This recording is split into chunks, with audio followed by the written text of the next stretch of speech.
శ్రీ గురుభ్యో నమః. శ్రీమాత్రే నమః. మా సెలబ్రిటీ భక్తిని ప్రోత్సహిస్తూ ఉన్నటువంటి మా ప్రేక్షకులందరికీ ఉగాది తెలుగు సంవత్సర పరాభవ నామ సంవత్సర శుభాకాంక్షలు తెలియజెప్తూ ఈ వారం రాశి ఫలాల్లోకి వెళ్దాం. గ్రహస్థితులు ముందుగా తెలియజెప్పుకుందాం. గురువుగారి యొక్క స్థితి సంచారము మిథున రాశిలో ఉంటూ ఉండగా, కేతు సింహరాశిలో, చంద్రుని యొక్క స్థితి మకర రాశిలో, బుధ కుజ రాహువులు ముగ్గురు కూడా కుంభరాశిలో ఉంటూ ఉండగా, రవి శని శుక్రుల యొక్క సంచారము మీనరాశిలోకి వచ్చి ఉన్నది.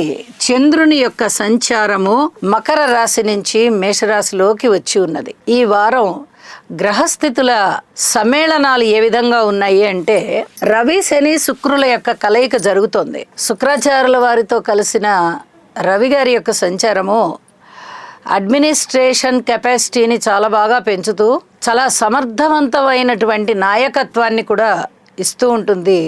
ఇటు శనిగారితో కలియడం వల్ల కానీ, శుక్రాచార్యుల వారితో కలియడం వల్ల కానీ రవి గారి యొక్క స్థితి సంచారం బాగుంటుంది అని చెప్పచ్చు. మిత్రక్షేత్రంలో కాబట్టి ఎటువంటి ఇబ్బందులు ఉండబోవు.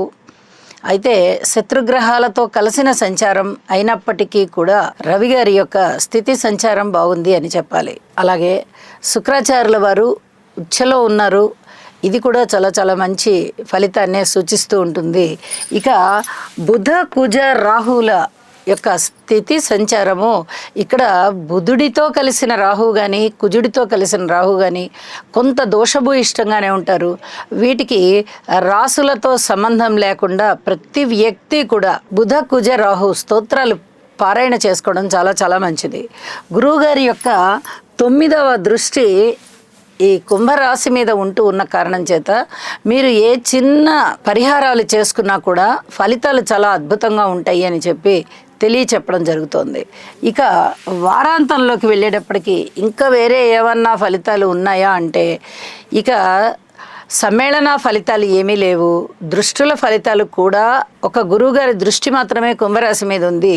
మిగతా దృష్టులు రాసుల మీద మాత్రమే పడుతూ ఉన్నాయి. కాబట్టి అవి ఏ రాశి ఫలితాలు చెప్పేటప్పుడు ఆ రాశికి మనం తెలియజెప్పుకుందామని చెప్పి తెలియజేస్తూ, మనము గ్రహ సమ్మేళనాల గురించి అలాగే దృష్టుల గురించి ఎప్పుడు చెప్పుకుంటూ ఉంటాము. అయితే ఈసారి సమ్మేళనాల విషయంలోనే కుంభరాశిలోనూ అలాగే మీనరాశిలోనూ మూడు గ్రహాల యొక్క సమ్మేళనాలు జరుగుతూ ఉన్న కారణంగా కుంభరాశిలో ఉన్నటువంటి ఫలితాల దుష్ప్రభావమే ఎక్కువగా ఉండేటటువంటి అవకాశం ఉంది. కాబట్టి ఈ కుజ రాహు బుధ గ్రహాల యొక్క స్తోత్ర పారాయణాలు తప్పనిసరిగా చేసుకోవాలి. అంతేకాదండి, సర్పదోషానికి సంబంధించి అలాగే బుధ రాహువుల యొక్క స్థితి కూడా, ఈ కలయిక మనిషి యొక్క వ్యక్తిత్వం మీద, ముఖ్యంగా పురుషుల మీద చాలా ప్రభావవంతంగా చూపిస్తూ ఉంటుంది ఇది. కాబట్టి కొంచెం బలకరమైన ఆహారం తీసుకోవడానికి ప్రయత్నం చేయండి. ఇది చాలా చాలా చెప్పదగినటువంటి సూచనగా తెలియజేస్తూ ఉన్నాను. ఇక శని శుక్రుల కలయిక అనేది మనకి గత కొద్ది కాలంగా జరుగుతూ వస్తోంది. ఈ శని శుక్రుల కలయిక ఆకర్షణలని పాడు చేస్తుంది, ఆత్మీయతని పాడు చేస్తుంది, ఆప్యాయత అనురాగాలు లేకుండా చేస్తుంది. ఏ ఇద్దరి వ్యక్తుల మధ్యనైనా, అది స్నేహం అవ్వచ్చు, బంధుత్వం అవ్వచ్చు, ప్రేమ అవ్వచ్చు, ఏదైనా భార్యాభర్తల బంధం అవ్వచ్చు, ఏదైనా అవ్వచ్చు, ఆ బంధాలని ఇబ్బంది పెడుతుంది. కాబట్టి కొంచెం వీటికి స్తోత్ర పారాయణాలు చేసుకోవడం చాలా చాలా మంచిది. ఇది రాశితో సంబంధం లేకుండా ప్రతి వ్యక్తి చేసుకోవాల్సిందిగా సూచన చేస్తున్నాను. ధనుసు రాశి వారికి ఈ వారం రోజుల కాలాన్ని గనక మనం పరిశీలన చేసినట్టయితే గ్రహస్థితులు ఏ విధంగా ఉన్నాయి అని, 5 గ్రహాల యొక్క ఉనికి అత్యద్భుతంగా ఉన్నది. తృతీయ స్థానం పండుతోంది చూడండి, బుధ కుజ రాహుల వల్ల. ఇక చతుర్థంలో శుక్రాచార్యుల వారు బాగున్నారు, 7వ స్థానంలో గురువుగారు బాగున్నారు. ఎప్పుడైతే గురువుగారు కానీ రాహువు కానీ దీర్ఘకాల సంచార గ్రహాలు తృతీయంలోనూ 7మంలోనూ చాలా బాగున్నాయో, ఇక తిరుగులేని విధంగా ఫలితాలు ఉంటాయండి. ధైర్య సాహసోపేతమైన నిర్ణయాలు తీసుకుంటారు. అన్నదమ్ముల సహాయ సహకారాలు బాగుంటాయి. తీసుకునే నిర్ణయాలన్నీ కూడా 10 మంది హర్షించే విధంగా ఉంటాయి. అలాగే దూర ప్రాంత ప్రయాణాలు తగ్గించుకోవాల్సి వస్తుంది. దగ్గర ప్రాంత ప్రయాణాలు ఎక్కువగా వెళ్ళవలసి వస్తుంది. సంతానం పట్ల కాస్త సంతృప్తి ఉండేటటువంటి అవకాశము, స్నేహానికి సంబంధించి కాస్త మిత్రత్వం పెరిగేటటువంటి అవకాశము, స్నేహం పెరిగేటటువంటి అవకాశము, ఇవన్నీ కూడా చాలా బాగా కనిపిస్తూ ఉంటాయి. అలాగే మాతృవర్గ రీత్యా బాగుంటుంది, వివాహాది శుభకార్యాల రీత్యా బాగుంటుంది, పబ్లిక్ రిలేషన్స్ బాగుంటాయి, రాజకీయ నాయకులు బాగుంటారు, వ్యాపారస్తులు బాగుంటారు, బంధుమిత్రుల్ని బాగా ఆదరిస్తారు. అనేక విధాలుగా మీకు సంతోషం కలిగించే అంశాలు ఉంటాయి. అలాగే ఉన్నత విద్య బాగుంటుంది, ధనము బాగా వస్తుంది, వివాహాది శుభకార్యాలకి కాలం అనుకూలంగా ఉంది. పిత్రార్జితాల విషయంలో మీకు కాస్త అనుకూలతలు ఇప్పుడిప్పుడే ప్రారంభం అవుతున్నాయి అని చెప్పొచ్చు. అయితే ఇక్కడ ఇంకొక విషయాన్ని కూడా తెలియజెప్పాలి. సర్పదోషం మనకి సూచించే గ్రహాలు కుజ రాహువులు అవుతూ ఉండగా వారిద్దరూ కలిసి తృతీయ స్థానంలో ఉన్నారు. కాబట్టి ఈ కుజరాహు స్తోత్ర పారాయణాలు తప్పకుండా చేయండి. ఇది చాలా చాలా చెప్పదగినటువంటి సూచన.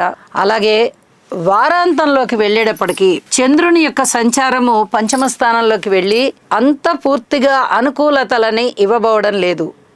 పైగా ఎవరైనా దత్తత తీసుకున్న పిల్లల విషయంలో కొన్ని రకాల జాగ్రత్తలు పాటించవలసి ఉండే గ్రహస్థితి అది. ఇది కొంచెం శ్రద్ధ తీసుకోండి దీని మీద. అలాగే ఇష్టదైవాన్ని స్మరించండి, దక్షిణామూర్తి శ్లోకాలు పఠించండి, యోగా చెయ్యండి. చాలా వరకు అనుకూల ఫలితాలు ఉన్నాయి అని చెప్పి తెలియజేస్తున్నాను. కార్మికులు, కర్షకులు, నేత పని వారు, చేతి వృత్తుల వారు ఇత్యాది వారందరికీ కూడా మీ కష్టానికి తగినటువంటి ఫలితం వస్తుంది అని చెప్పి తెలియజేస్తున్నాను.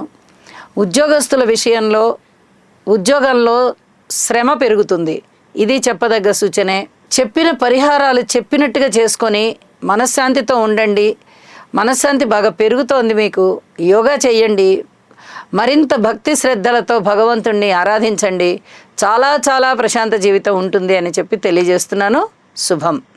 కుజగ్రహం యొక్క అనుకూలత కొరకు ధరణీ గర్భ సంభూతం విద్యుత్కాంతి సమప్రభం కుమారం శక్తిహస్తం తం మంగళం ప్రణమామ్యహం.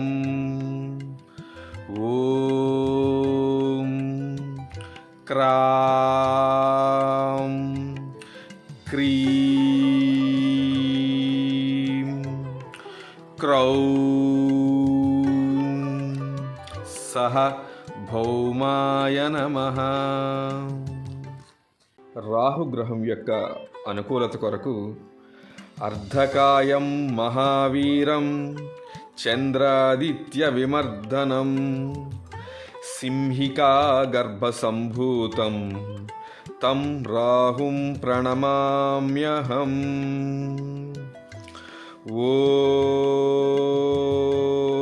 ఓం భ్రాం భ్రీం భ్రౌం సహ రాహవే నమః.